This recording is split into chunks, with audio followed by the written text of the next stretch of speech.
Hello everyone and welcome back to Nathan and Deer's Guide to Everything, and welcome back to another episode of Legend Forge, where we take characters from pop culture in TV shows, games, anime, movies, all the things that you enjoy, and we turn them into D&D characters. This week, as you probably guessed from the thumbnail, we have Link from Skyward Sword specifically, but the Zelda franchise as a whole. I've spent loads of time making some homebrew items for this, so I think we should just jump straight into it.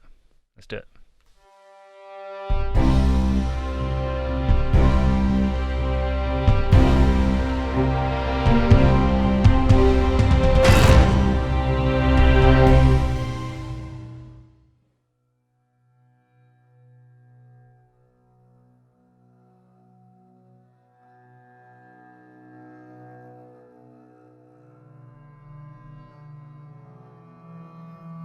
Okay, so coming into D&D Beyond, you may have seen this kind of spoilers from before. I think I had this down as like the hero of the sky or the hero of time in previous videos. You may have spotted it. But we're going to go into edit and I'm just going to break down what I've done for this particular version of Link. We've turned off multi-class requirements, and obviously we've got some homebrew stuff on because that's very much needed. We've gone for the wood elf race just because of where he grows up. He's got the pointy ears, he wears the green, he's an archer. It just seems to fit. I mean, you could even argue this picture doesn't look like Link specifically, but someone from the same village or whatever it might be. I think wood elf is a easy standard to go for all these videos that we're going to do. I'm planning on covering a few different versions of Link. This is just the first one in celebration of the Skyward Sword HD remaster coming out. This was super exciting to do, and it was actually a subscriber suggestion as well. So if you have any requests, do let me know in the comments and I'll get on it as soon as I can. Without further ado, we chose wood elf because you can always see in the dungeons that he goes into, dark vision. Keen senses, just proficiency in perception, which is solid. We basically don't need to sleep, it's very gamey with the trance ability here. We can't be charmed, and magic can't put us to sleep, but we have advantage against charm, sorry. We get a little bit of wisdom, which is good, that's just from our ancestry, I guess. Proficiency in elven weapons, so longsword, short bow, longbow. The typical stuff. We're fleet of foot, so we're a little bit quicker on our feet, which is fantastic. We've got a sprint button basically. And Mask of the Wild means we can keep ourselves hidden out in the wilderness.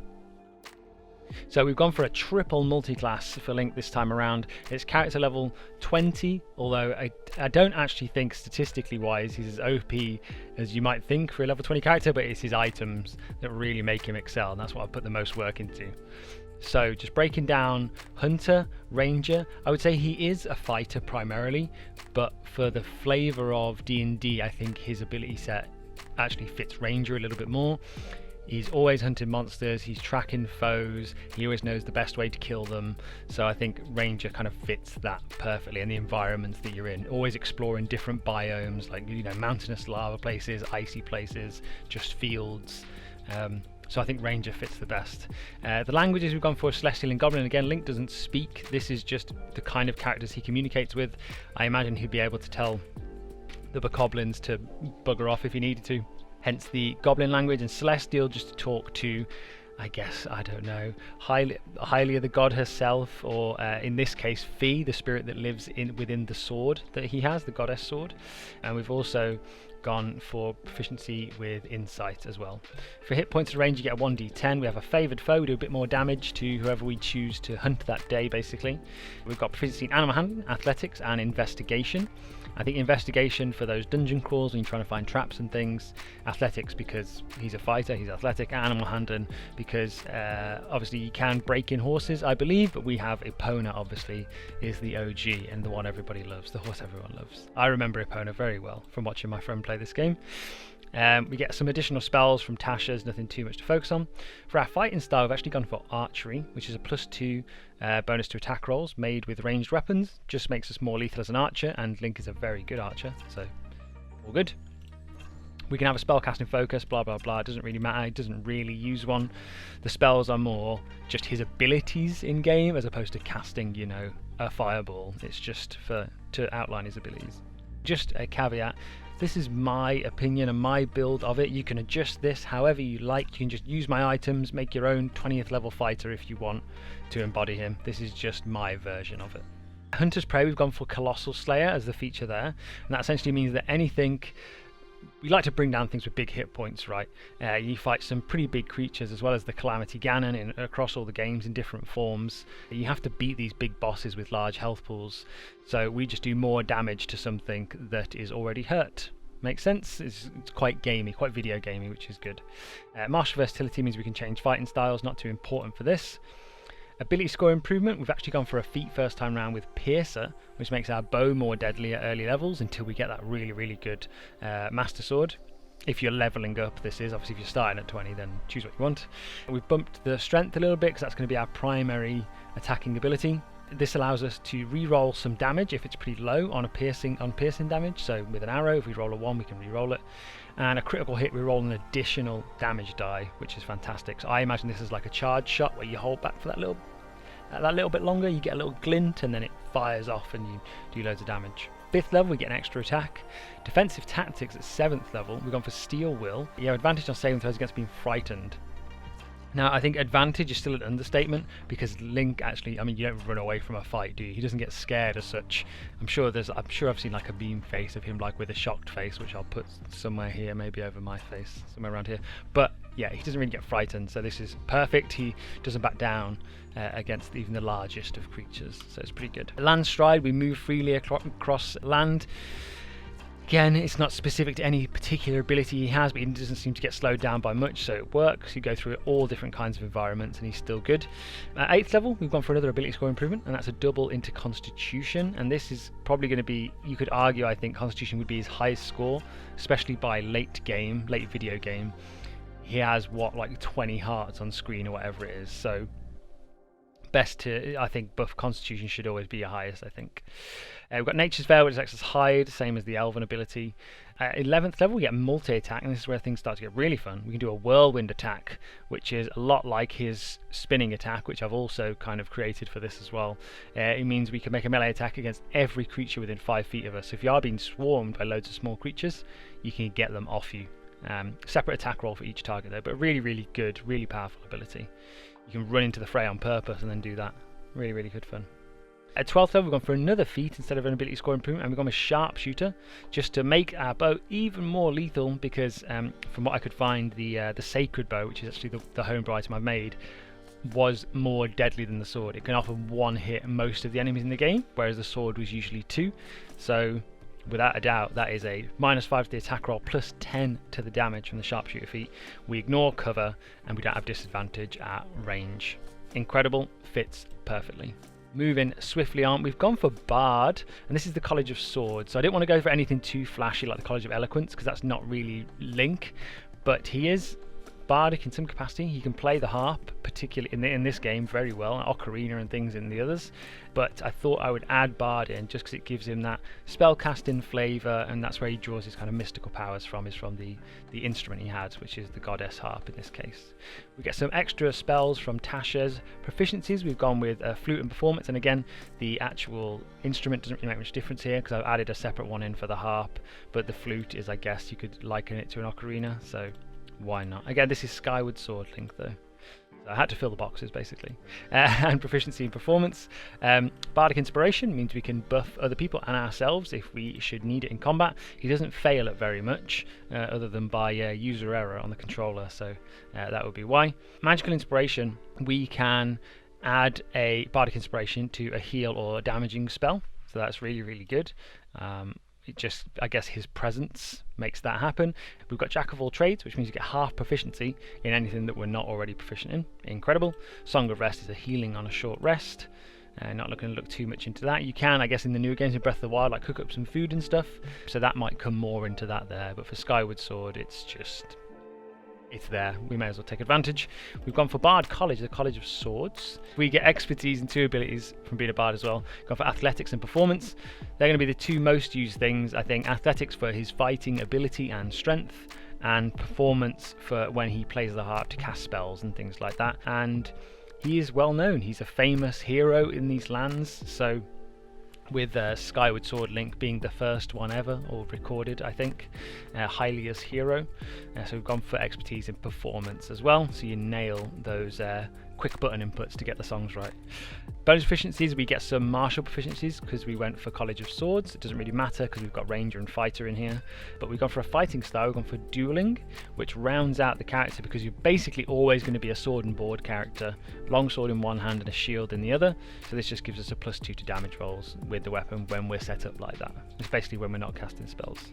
And we also get Blade Flourishes, and essentially they all mean when you do an attack you can roll a Bardic Inspiration to add that number as damage to the target that you hit, but then each of them do something different in the second part, so I'll go through that. So Defensive Flourish, you add the number rolled to your AC until the start of your next turn, so it does damage and then you also gain that as AC. The Slashing one, it means you can essentially swipe across 2 creatures, you deal damage to one target and then the one next to them as well, which is really, really fun, like a wide arc slash. And the Mobile Flourish, we can push creatures away and then chase them down, so you just have a bit more battlefield control when you're attacking creatures.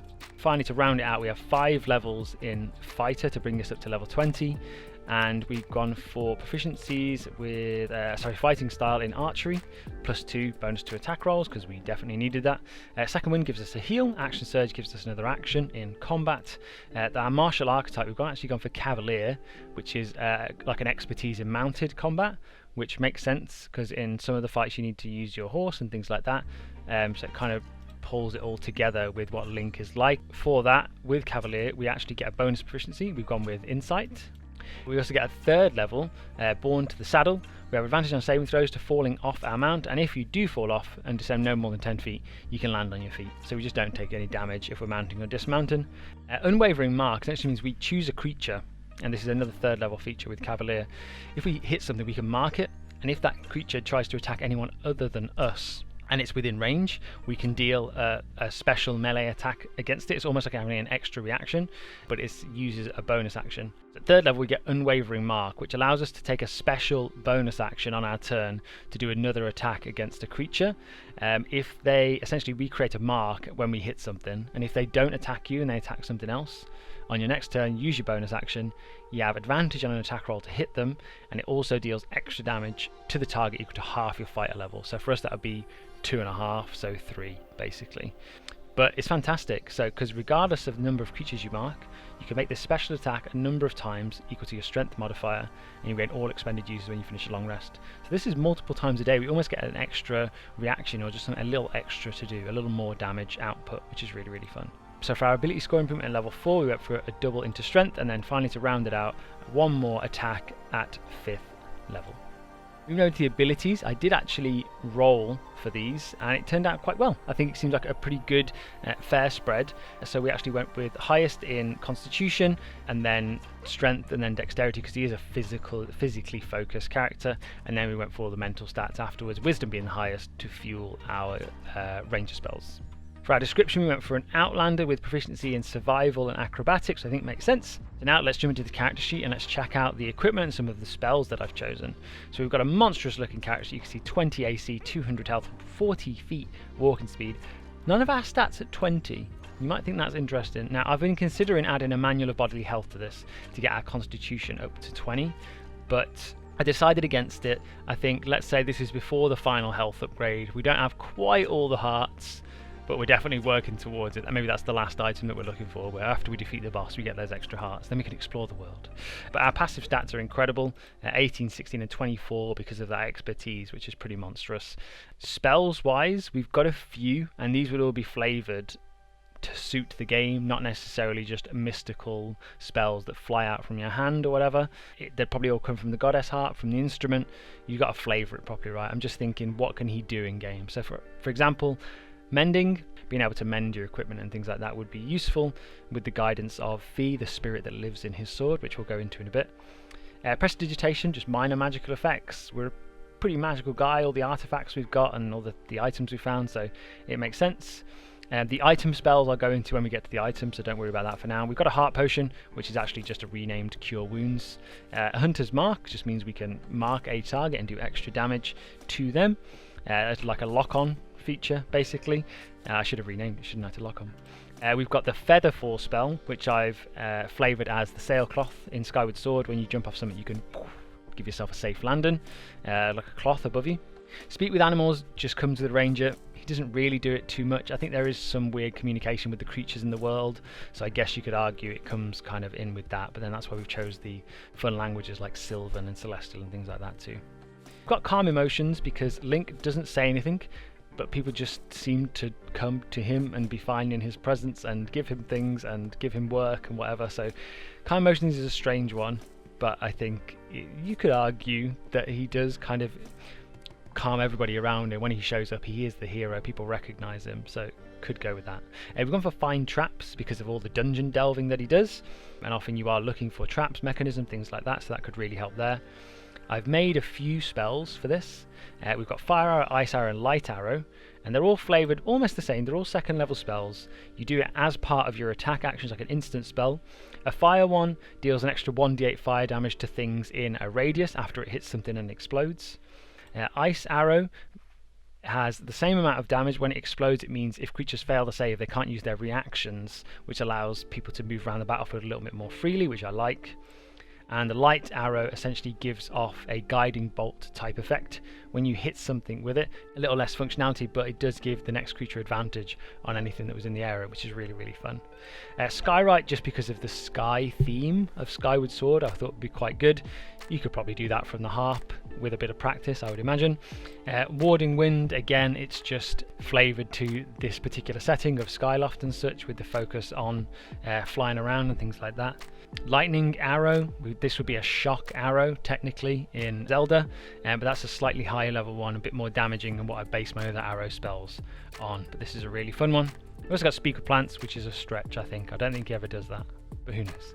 4th, 5th and 6th, we actually can't cast those spells, they're just upcast as opposed to actually things we can learn, but it's still good because these lightning arrows doing like 68 damage. It's pretty damn good. So yes, let's go now across to our inventory. I'll talk you through some of the items that I've created. So as you can see, there's a few. We're starting off with the Methyl Chain shirt, which actually is just a combination of, I would imagine, Link's green tunic, and it is said that, especially in this game, that he does wear chainmail underneath it. So a Methyl Chain shirt, so he doesn't have any disadvantage on stealth or anything like that, but he can still take a hit, and that helps us get to the 20 AC that we're at. I also homebrewed a Water Dragon scale, which is one of the fun item from Skyward Sword. This is a relic of Farron, the dragon spirit. You have a swimming speed equal to your walking speed. In addition, if you start your turn at 0 hit points underwater, you start to float to the top at speed. And this is very similar to Mariner's armor. I didn't feel like I needed to change it too much. This is just a charm that's not attunable, but it is a little bit rarer than the Mariner's armor. So use it as you would. We've also got the Gust Bellows, which is a really fun item which you can just generate wind from in the game, just an unlimited amount.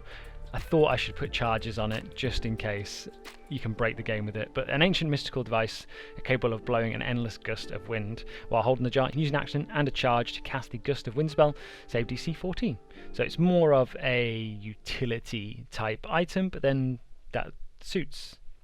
Next up, we've got one that I spent a lot of time on, and this is the Hook Beetle. And now I didn't want to make this overpowered at all, so I actually based it on a spell that's within the game, Mage Hand, and a rogue ability called Mage Hand Legerdemain, which makes it just be able to do a little bit more. But this is a costed version of that. This is a mechanical version of that. So it's a mechanical beetle with large pincers made from gold and residuum. I'm sure if you guys are watching this video you probably know, but I'll put pictures for all these items on screen anyway. So gold and residuum just ingrains it in the 5e universe. Residuum is a rare arcane gem essentially, and gold is gold. You can use an action to make the beetle fly, and you can kind of command it telepathically to go and grab things that you want. And specifically it can be used in the following ways. Obviously this is up to your DM to determine as well. You can manipulate an object, open an unlocked door container, stow one object in something, retrieve an object from something, or pour the contents of a vial. And if you're trying to steal something off someone, you do actually have to roll a sleight of hand check to see if you can do it without them noticing. I imagine it would make a little bit of noise as well because it is mechanical, but you have to give some leeway with these things, right? It can't attack, activate magic items, or carry more than 15 pounds. It has an AC of 24, 15 hit points, and resistance to all damage, and it's considered to be a construct when active and an object when inactive for the purposes of other spells. If it is damaged, you can repair it, costs a little bit, and if it's destroyed, it costs a lot to repair, and you have to find those rare items and then get a successful check or the things are wasted. So try not to put it in harm's way if you use this in your game. It's valuable, very valuable. It's not attunable either, which is a big thing.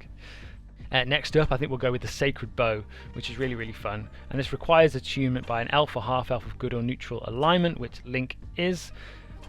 Sacred Bow is crafted with the goddess's plumes, especially deadly in the hands of a hero. This is the main bow that is used, as far as I'm aware, throughout Skyward Sword, and it's a +3 bow. It has 4 charges, and you can do a drill shot. From the wiki I read and watched a video on it, when you fully charge it, it kind of starts to spin. You see like a spinning animation when you fully charge an arrow. So this spins with ferocity and can wound targets. You don't suffer a penalty from firing at long range, which we didn't anyway because of sharpshooter, but again, if you're not playing this particular build, this will still help you. It deals an additional 48 piercing damage, and when you damage a creature with this effect, it can't regain hit points. It causes them to bleed, essentially. So super powerful and really fun, combined with all your spell arrows, essentially. Should be really good. Next up, I'll go to the Goddess Harp, I think, and this was a golden instrument once held and played by Hylia herself, an exquisite harp attuned to finding the presence of planar portals. This pulls from the Ranger Horizon Walker class, and this is because the harp actually guides you towards the trial areas of the game, the Sacred Flame areas, which is where you expose the Goddess Sword to upgrade it, which we'll go into in a minute. So I thought I'd tune that with the Goddess Harp here as well. So it's our spellcasting focus, and it has a purpose of its own as well. Next up, we do have 2 shields. We've only got one of them attuned right now. We've got the Goddess Shield, which is the first one you acquire. It's a royal purple emblazoned shield with the finest gold and silver filigree. True to its name, it has the face of Hylia depicted upon it. It gives you resistance to fire and lightning damage, and while wielding this shield, you have advantage on saving throws that would inflict a curse or a form of madness, and it's an extra +1. So 3 armor total you gain from this if you're attuned to it, because it's a +1.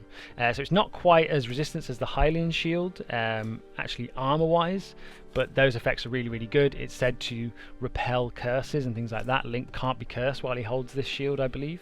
So I thought I'd try and kind of work that in there as well. So the Hylian shield, first guarded by the Thunder Dragon Lanairu, and there's plenty more lore there. It was founded, there's multiple versions of it. It's got the same crest on it every time. It always looks very similar, but this gives you resistance to fire damage.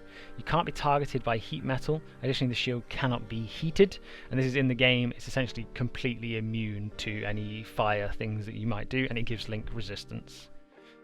Equally, in the later games, it is a what's the word? It is one of those, like a lightning rod, essentially, and you can be hit by lightning when you're wielding it, so I thought I'd turn this into something useful for you. So if you travel out with this in a thunderstorm, you can roll a D100, and if you do, lightning strikes it, and if you're in combat, you can force this to happen once per combat, and you immediately take 4d6 lightning damage, but everything around you takes loads of damage, 12d6 to be specific, if they fail a dex saving throw. And we additionally have advantage on charisma intimidation ability checks involving interactions with fiends and goblinoids, and that's because bokoblins in the game run from you in fear if you have this shield out, and it's just well known. It's a +3, so that's a +5 to your armor class when you've got this shield out. Now we go for the really fun stuff to close out the video, the Goddess Sword, which is the Goddess Hylia created the Goddess Sword and infused it with this humanoid spirit known as Fee. This is a +1 weapon out the gate, and it has the spirit of Fee. She is a spirit that you can summon to aid you in your adventure. She will guide you along your journey towards the Sacred Flames to upgrade the sword, and you can obviously weave this into your narrative as much as you choose. DMs, players if it is, let your DM know that that's something your character would want to do over the arc of an adventure. It stays with you and communicates telepathically with you. She's a bit of a chatterbox, but she knows the history of the continent she's discovered on, not just Hyrule, so it's usable by you guys. She knows about demons, the uses of rare non-magical gems. That's what she guides you to in the game when you activate her. And she's also an expert on one lawful good aligned deity, or in this case Hylia, or the Calamity Ganon, or any other lawful or chaotic evil deity. It's a sentient weapon, intelligence of 18, wisdom of 14, and charisma of 12. She has hearing and dark vision out to a range of 120 feet, and there's a bit of personality notes there that she's kind and just desires to be bound to a proper hero and do your bit for the world, essentially. So really, really fun, loads of flavour in there, and I'm sure if you guys are a big fan, you'll read the whole lot. But first up, for the upgrades for this weapon, it still stays as a +1 out the gate, but we do upgrade it with a Furore's Flame, and this is when it's exposed to the first flame, you begin to get access to like more Skyward Strikes and the speed of them and things. So I thought I'd give it the reach property, which is a game changer just for a sword, just to let you know. If you know D&D mechanics, you know that's powerful. When you hit a fiend with an attack using this weapon, you can also deal an extra 1d6 radiant damage, so it just makes it more lethal against those truly evil enemies. Next up, the next Sacred Flame would be Nehru's.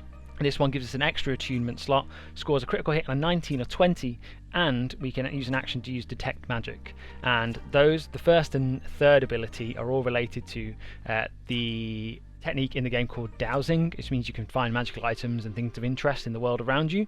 So I thought both of those are perfect. So Detect Magic to find things, and the extra attunement slot because 1, we're going to need it, and 2, it's really fun.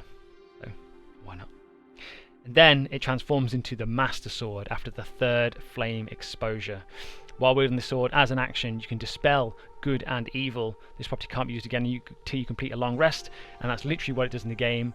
You can remove curses, dispel evil. It's super powerful against that kind of creature. Equally, you can cast Disintegrate from the sword as long as the target isn't a neutral or good aligned creature. I believe in one of the games, I can't quite remember which off the top of my head, it actually uses this sword to break through a huge barrier that Ganon had put around somewhere, and so this is perfect. Disintegrate is an amazing spell for exactly that, for destroying walls of force and prismatic walls, things like that. So I thought I'd throw it in there as some extra flavour. Additionally, at this level, when you get to this third upgrade, it deals 2d6 radiant damage as opposed to 1d6 to fiends. And then finally, to round it out, if you manage to do all of those trials, succeed, you don't die, and then you get to the final part of your adventure and you happen to get it blessed by a god, Hylia in this case, it becomes an absolutely monstrous weapon, the true Skyward Master Sword, which is what Link has right at the end of Skyward Sword when he's battling Ganon. This is a +4 weapon. This is the Blade of Evil's Bane, which is one of its nicknames. This sword has the reach property, and that essentially there is a list of all the things we've acquired previously from Furore's, Nehru's and Din's Flame. All of those things are just now into one. And now we unlock as well this technique called the Skyward Strike, which you'll know from the game if you've played it. You hold the sword up and it charges up with light and you slam it down on things. And I've come up with a few different ways you can do it. We've got an overhead strike, which is a 5 by 20 foot line, and things get knocked prone if they fail and take some damage, obviously. We've got a spin attack, which is an upgraded version of that ranger kind of multi-attack thing that we had. Reaches out to 10 feet, it does a bit more damage. We've got the Crescent Slash, with is a double slash, I'd imagine, in like a cone in front of us, like a cross, and that's a con save. All things take 8d6 slashing damage. And then finally we've got the Thrust Attack, which is you dash 10 feet towards a target. Target creature must make a dex save or is stunned and takes 5d10 piercing damage, as well as all the other bits on the bottom about fee. But I have done a lot of talking there, tried to squeeze it into half an hour. Hopefully this falls under that. I really hope you guys enjoyed this. This is not the last link that we will cover. I'm working on the next ones. I didn't make all these items for nothing. We're going to carry them over. We're going to change them slightly and morph them across all the games in this series. Not all, just I guess the mainline ones. The mainline ones to me anyway. I'm really excited to make the next one, but this has been the Legend Forge. Thank you so much for watching. Again, this was a subscriber request, so if you have a request of your own, please leave it in the comments down below. Leave a like if you enjoyed this. Let me know if you're going to use these items. Just search NGTE bracket into D&D Beyond Homebrew. You'll be able to find all of them. As I said, like and comment. Thank you so much, guys. And if you're not subscribed already, please think about it. I really appreciate the support. And I'll see you in the next one. Bye-bye.